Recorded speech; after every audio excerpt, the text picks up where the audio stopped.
하나님과 세상의 화해. 요한복음 3장 16절.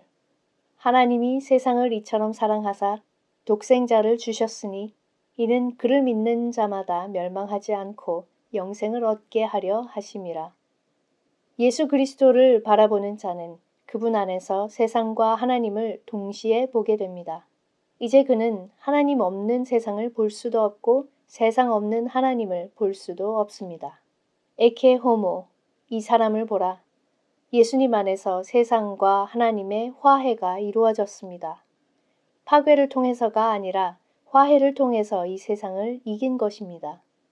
이상적인 이데올로기나 강령, 양심, 의무, 책임감, 미덕이 아니라 오직 하나님의 완전한 사랑만이 세상의 현실과 직면할 수 있고 현실을 극복할 수 있습니다. 이 사랑은 일반적으로 생각하는 사랑의 관념이 아니라 이 세상에 실제로 사셨던 예수 그리스도 안에서 완성된 하나님의 사랑입니다. 세상을 향한 하나님의 사랑은 현실에서 벗어나 고상한 영혼의 세계로 도피하는 것이 아니라 현실을 꿋꿋이 감내하며 견디어냅니다. 세상은 예수 그리스도의 육체에 온갖 울분을 다 쏟아부었지만 고난받으신 주님은 세상의 모든 죄를 용서하십니다. 그리하여 화해가 이루어진 것입니다.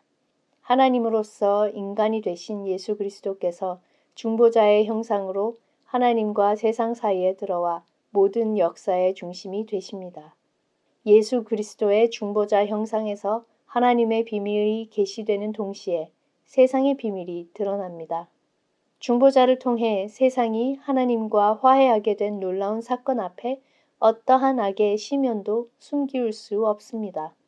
그러나 하나님의 깊고 깊은 사랑이 죄악된 세상의 가장 어두운 곳까지 끌어안습니다. 온갖 의롭고 경건한 사상과는 반대로 하나님은 세상에 대하여 스스로 죄에 있다 선언하시고 이로써 세상의 죄를 도말하신 것입니다. 하나님께서 스스로 낮아져 화해의 길을 여시고 이로써 세상을 죄 없다고 하신 것입니다.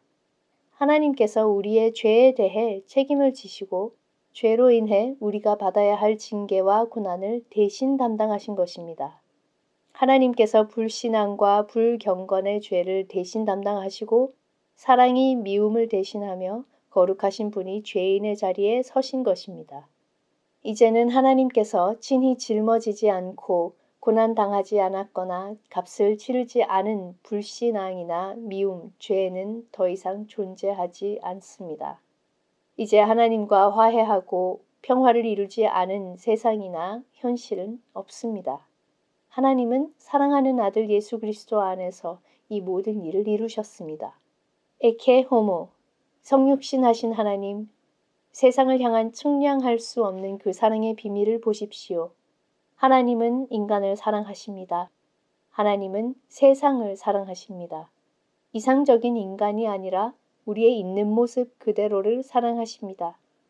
이상적인 세상이 아니라 문제투성이의 현실 세상 그대로를 이처럼 사랑하십니다.